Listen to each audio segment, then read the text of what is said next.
우리의 소원은 통일, 우리는 한민족. 87년 9월 소위 제야 침투 간첩 사건 장희균 씨 상고 이유서. 사건 번호 88도 1027. 죄명 국가보안법.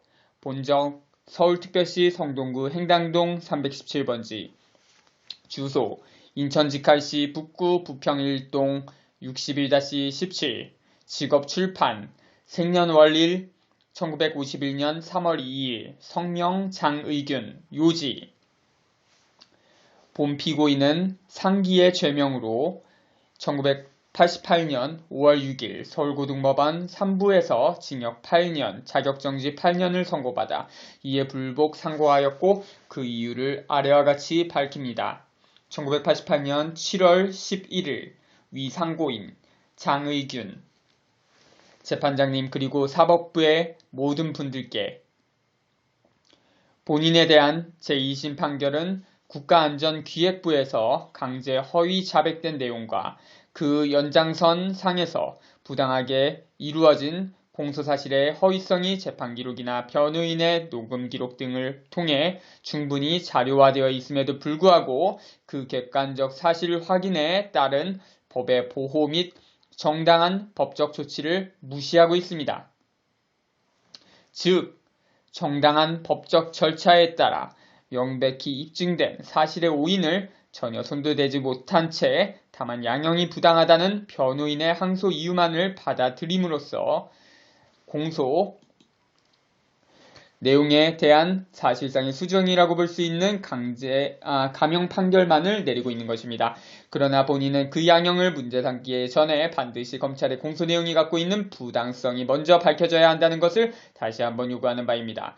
물론 상고심을 위한 정당한 재판 기록이 있으므로 사법부의 성실한 자세에 따라서는 구태여 본인이 다시 밝히지 않더라도 본인의 무죄가 입증될 수 있다고 믿어야 하겠지만 많은 현실적 제약을 감안한다면 역시 본인 스스로가 보다 성의 있는 노력을 기울이는 것이 옳다고 생각되므로 검찰에 의해 왜곡된 기만적인 혐의 내용을 제외시킨 실체의 사실만을 다시 밝혀드리도록 하겠습니다.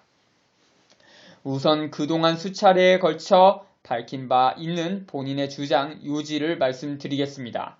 본인은 반국가 단체 구성원으로부터 지령을 받아 그 목적 수행을 위하여 잠입 탈출하거나 국가기밀을 탐지 수집하여 간첩한 사실이 없습니다. 하나, 본인은 대한민국의 체제를 부정하거나 법질서를 위반한 사실이 없을 뿐 아니라 오히려 현 체제와 법질서를 지키기 위해 극소수의 반국가적인 독재 권력 집단과 싸웠습니다. 1. 더 나아가서는 현 체제와 법질서가 자유민주주의 이념에 따라 정당하게 지켜질 때만이 진정으로 평화적인 민족 통일을 이룰 수 있다는 신념으로 행동했습니다. 하나, 본인이 일본에서 조총련계 동포를 만나 회합하고 금품을 수수하게 된 경위에 대해서는 후술하겠는데 검찰의 공소 내용과 상이하거나 누락되는 부분은 이미 정당한 재판 과정을 통해서 수정 인지된 결과에 비추어 무시되어도 좋을 내용이라고 생각합니다. 그러면 수정 보완되어야 할 공소 사실 내용을 객관적인 진실에 따라 요약하여 보겠습니다. 본인은 가난한 동네에서 살기는 했지만 우리 사회에 원한을 품을 만큼 삐뚤게 자라지는 않았으며 아버지가 경찰관이었던 비교적 단란한 가정과 가난하지만 선량한 이웃 사람들의 덕분에 더불어 사는 기쁨과 고난을 함께 견디며 살 수 있는 용기를 배우고 자라났습니다. 1968년 8월 대학 입학 검정고시를 거쳐 1970년 3월 서강대학교 신문방송학과에 입학한 후 1972년 6월에 군에 입대하여 1975년 5월 만기제대하였습니다. 제대 후 가정 형편상 복학이 어려워 노점 책장수 구두 닦기 등을 하게 되었는데 잠시 지구 신문팔이 넝마주의들과 어울려 사는 동안에 한국 개미회 송파 지소장을 하게 되고 전 천주교 사회운동협의회 회장 재정구 씨의 지도로 도시민문활동에 약간의 관련을 맺기도 했습니다. 그리고 1977년 2월 다시 복학하였는데 단재 신채호의 조선상고사를 읽고 한국고대사에 대한 관심이 깊어져서 1980년 2월 동교 졸업 후에는 출판사 개미서원을 설립하여 단기고사, 진한국 마한사, 동원교략 등의 한국고대사 관계자료를 출판하였습니다. 1982년 2월 한일 고대사 관계를 밝혀보겠다는 목적으로 일본에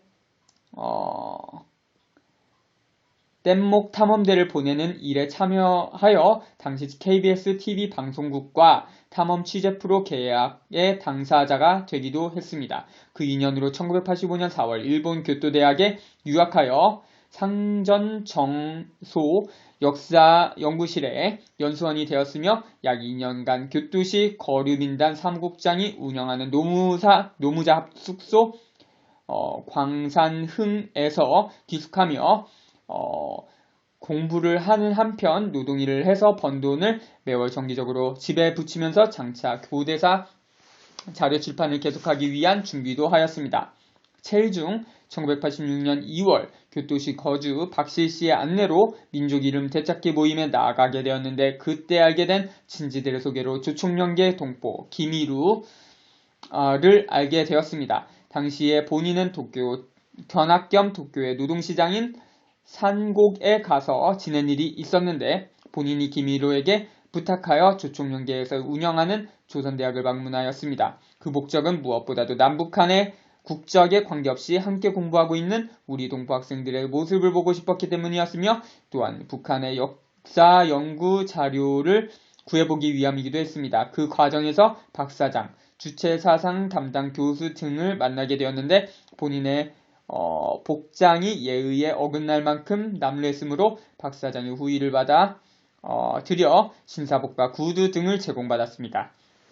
그 후 1986년 8월 본인은 여름방학 동안 도쿄 근처 요코하마에서 학비를 벌기 위해 일을 하고 있었는데 이미 서로 친하게 된 김일우의 주선으로 도쿄 소재 상하이즈 독신자 아파트 501호 방한칸에서 열흘가량 지낸 일이 있습니다. 물론 검찰에서 주장하듯이 일본 교육장소로 쓰여진 것은 아니며 본인은 혼자서 열쇠를 갖고 임의롭게 방을 사용하였을 뿐입니다. 다만 김일우와 박 사장을 가끔 만나 북한 관계 자료를 제공받거나 민족 통일에 대한 서로의 의견 등을 나누기도 했으며 박 사장의 후의로 한 달간의 저의 수입에 상당하는 16만 엔을 받아 학비에 쓴 사실도 있습니다.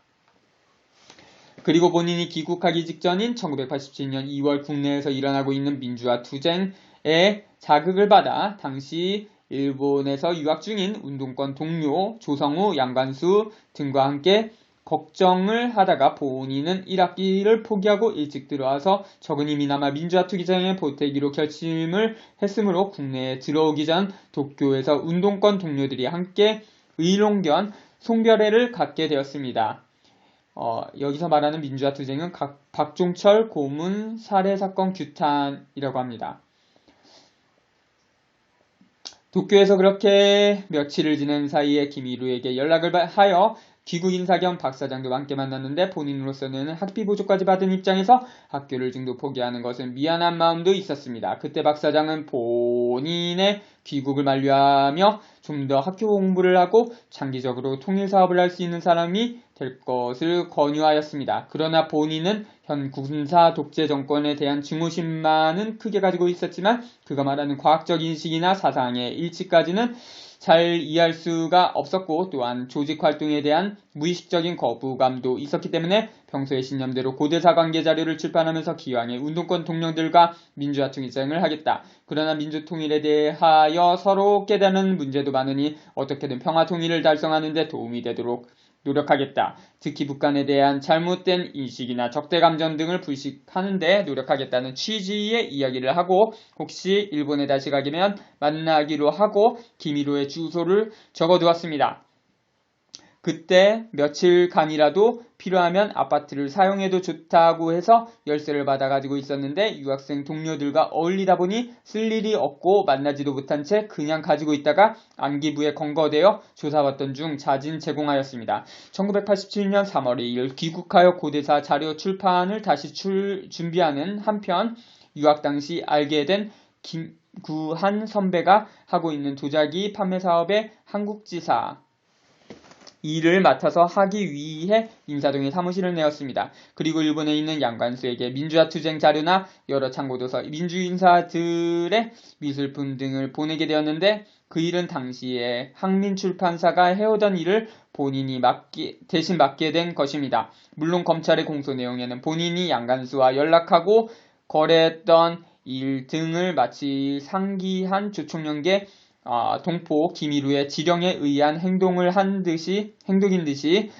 애매한 표현을 빌어 꾸며 놓고 있습니다. 그러나 양관수와 본인은 상기한 김일우 등에 관해서 언급한 일조차 없으며 이러한 사실은 안기부 조사 과정에서 본인이 직접 양관수에게 위장 전화를 하여 입증한 바도 있으므로 제2심 재판 도중 변호인이 증거 채택으로 위장 전화 녹음 기록을 요구하였으나 이유 없이 거부되었습니다. 그리고 본인이 북한을 고무 찬양했다는 내용은 조총련계 동포 여학생들이 치마 저고리를 입고 있어서 보기가 좋더라. 평양 시내에서 어린 학생들이 길을 가다가 비가 내리니까 손을 흔들며 이제 농사일이 안심이다 하고 좋아하는 모습을 보게 된 외국 기자가 무척 감동했다더라. 북한의 김일성 주석은 옛날에 항일 영웅인 김일성 장군님이 틀림없다더라는 등의 민족적으로 긍정되어야 할 객관적인 사실들일 뿐입니다. 이상과 같은 사실해명에 따라서 본인은 검찰의 혐의 내용에 대한 적법성에 이의를 제기하는 바이며 우선 사실에 관한 그 적법성 여부는 차치하고라도 소위 반국가단체 구성원과의 회합 및 금품수수 외에는 그 어떠한 법률 조항에도 적용될 수 없다는 것을 주장하는 바입니다. 그리고 마지막으로 본인이 중립국 형태의 연방제 통일안을 주장하는 것이 무슨 본인의 범법 의도를 나타내는 증거라도 되는 듯이 취급되고 있는데 대한 항변을 위해 본인이 겪었던 민족적 지옥과 본인의 의식 변화 과정을 말씀드리겠습니다. 본인은 일본의 교토대학 역사연구실에서도 많은 북한 관계 자료를 접할 수 있었지만 역사 자료 외에는 왠지 낯이 설어서 1년이 지날 때까지도 가까이 하지도 않고 있었습니다. 그러나 생활을 통해서는 주위의 제1동포들이 남북한의 국적에 관계없이 어울려 살고 있었기 때문에 본인도 저절로 많은 조총련계 동포들과 친하게 되었습니다.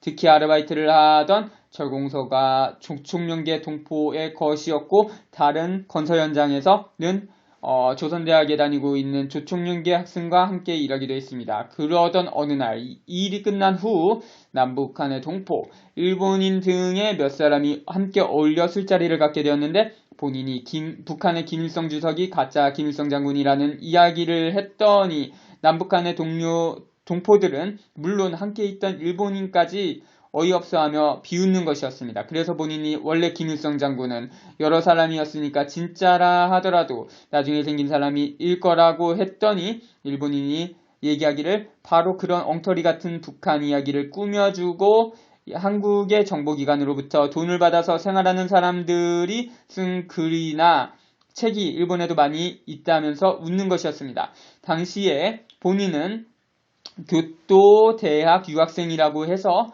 노동판에서는 어느 정도 신망을 얻고 있었을 뿐 아니라 남북한의 교포 청년들한테는 역사를 연구하는 전문가 대접을 받고 있는 입장이었는데 북한에 관해서는 너무나 형편없이 잘못된 인식을 갖고 있었던 것입니다. 그러나 본인의 인식 수준이 일반적인 대한민국 국민들의 수준보다 낮았던 것은 아니었을 것입니다. 또 한 번은 건설 작업장에서 있었던 일인데 우리나라를 관광한 적이 있는 일본인 기술감독으로부터 판문점에 대한 관한 얘기를 듣게 되었습니다. 주지하시다시피 우리 국민들에게는 판문점에 관람이 불어대고 있기 때문에 부끄럽지만 듣고 있을 수밖에 없었습니다. 판문점에 가보니 미국 대표와 북한 대표가 담판하고 있는데 너의 민족은 북한이 대표하고 있는 것이 아니냐? 어째서 너의 남한정부는 민족 당사자로서의 대표권을 아직도 되찾지를 못하느냐? 미국은 너희 남한정부의 대표권을 넘겨주기 싫어서 준 전시 상태로서의 종전 아닌 휴전을 계속 유지하려는 것이 아니냐?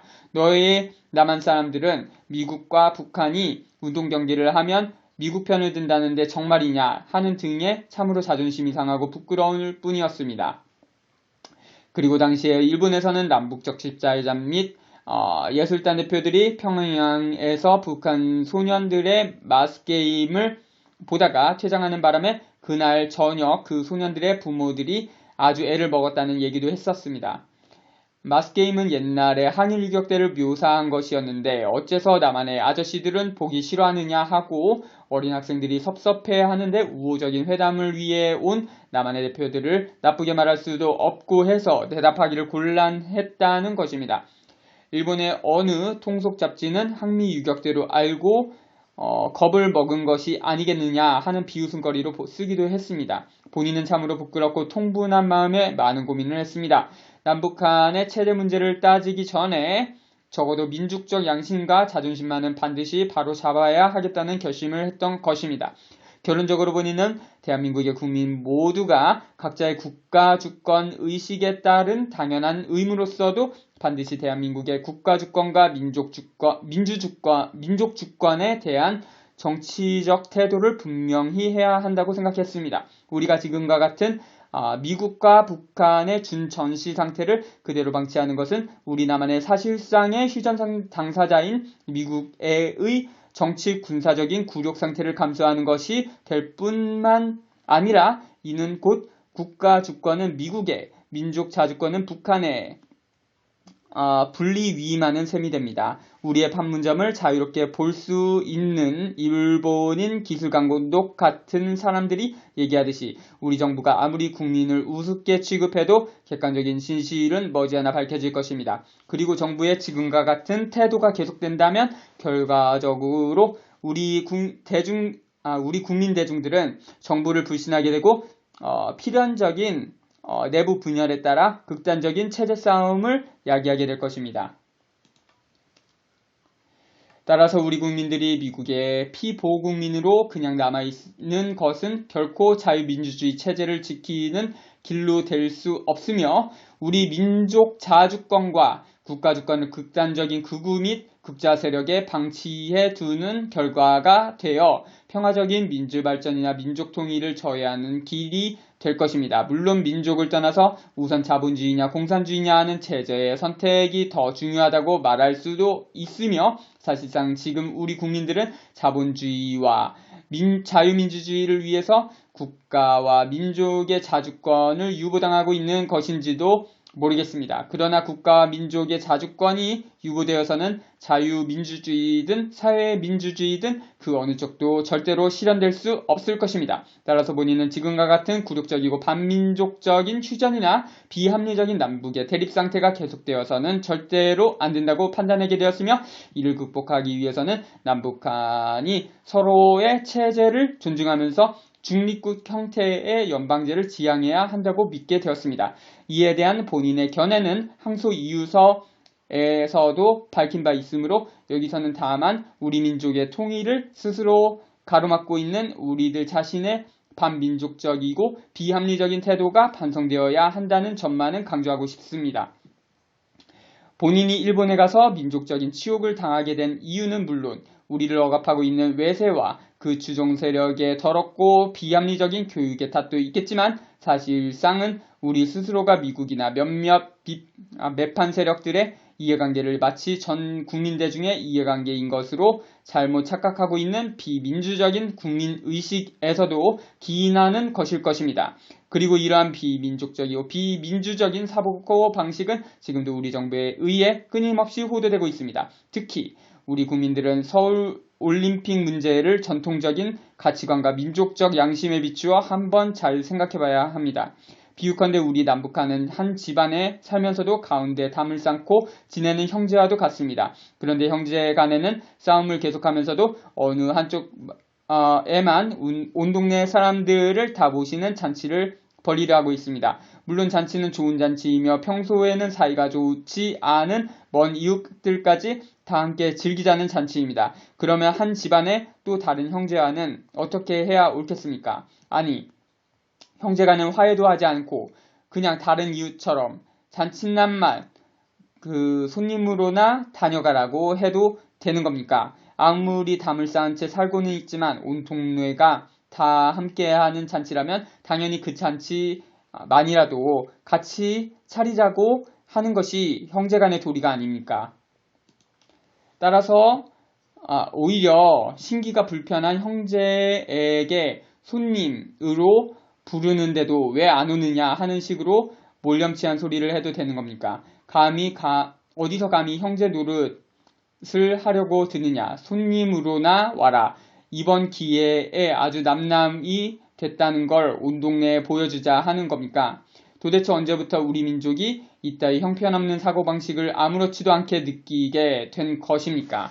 비록 극소수의 독재 권력 집단이 우리의 서울올림픽을 남북의 분단 곡착화에 이용하려고 하더라도 민족적 양심이 있는 정상적인 국민 자신들, 많은 다른 공산주의 국가들을 불러들이기 전에 올림픽이라는 즐거운 잔치를 빌어서라도 우리 남북한이 같은 민족이라는 것을 전세계에 과시하고 또 실체적으로 통일을 위한 기회도 되도록 당연한 민족적 권리로서 주장해야 하지 않겠습니까? 물론 본인도 우리 남북한이 가지고 있는 많은 차이나 현실적 제약 등을 모르는 사람은 아닙니다. 대한민국의 한 사람으로서 바로 그 제약 속에서 자란 만큼 현 체제와 법 질서가 왜 존중되어야 하는가 하는 것도 잘 알고 있습니다. 그러나 현 체제와 법 질서를 지킨다는 것이 민족적 양심과 자존심을 지키는 일에 절대로 배치되지는 않을 것입니다. 그리고 우리 국민들은 정부에서도 말하듯이 이제 여러 공산주의 국가 사람들을 손님으로 부를 만큼 발전하기도 하였습니다. 보다 민주적인 국가 주권을 확립함과 아울러 민족의 자주권도 당연히 되찾을 때가 되지 않았습니까? 본인은 바로 이러한 신념에 따라 행동하였으며 그 가치관은 스스로의 민족적 양심과 민주적 사고에 두었습니다. 따라서 본인은 객관적인 실제 사실을 제시함과 아울러 오히려 검찰의 의도적인 위법적 법률 적용을 규탄하는 바이며 보다 합리적이고 공정한 판결을 앙망하는 바입니다. 1988년 7월 11일 위 상고인 장의균 연락처 개마서원 전화 736-6818 사람답게 살자, 더불어 살자, 역사를 살자.